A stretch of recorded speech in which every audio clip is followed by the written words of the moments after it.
Sur le plan du prophétisme, on va dire, parlons même pas de la politique, hein, on va pas parler de ça, ni de la géopolitique. Là, pour moi, ils se sont tous trompés, là, de Dantec, Houellebecq, toute la bande, là, c'est une horreur, là, tout ce qui, même Philippe Muret, enfin bon.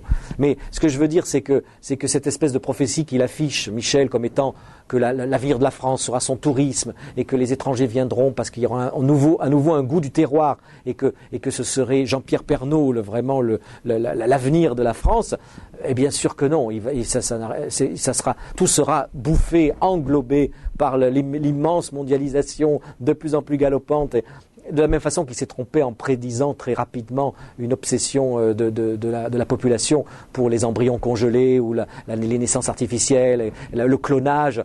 Est-ce que le clonage est un problème très important dans le monde? Parlons même pas de la France. Est-ce que le clonage obsède les politiques et les gouvernements? Est-ce que les gens sont complètement affolés par une vision prochaine d'être tous clonés? Pas du tout. Vous voyez, donc il s'est trompé sur le clonage, il se trompera aussi sur le retour au terroir. Il ne faut pas oublier qu'on est tous les deux des petits bourgeois. Je l'explique ça, je crois, dans le 27e livre. Hein. Il y a ça, il y a la mère corse aussi. La mère... La littérature appartient aux petits bourgeois d'ailleurs. Exactement.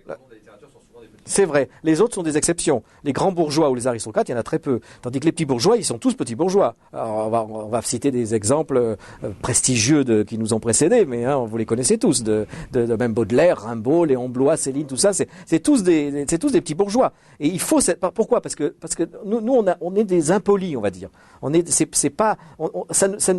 Bec Bédé, c'est un bourgeois. Bec Bédé, il est bourgeois. Solers, il est bourgeois.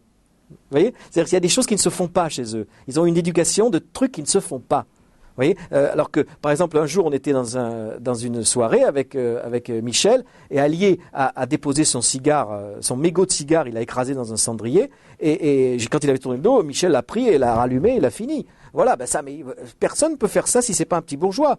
Voilà. Et moi, je suis d'une soi-disant impolitesse. Enfin, en tout cas, je me permets des choses incroyables. Même sur les plateaux de télévision, vous avez vu, de couper la parole sans arrêt, je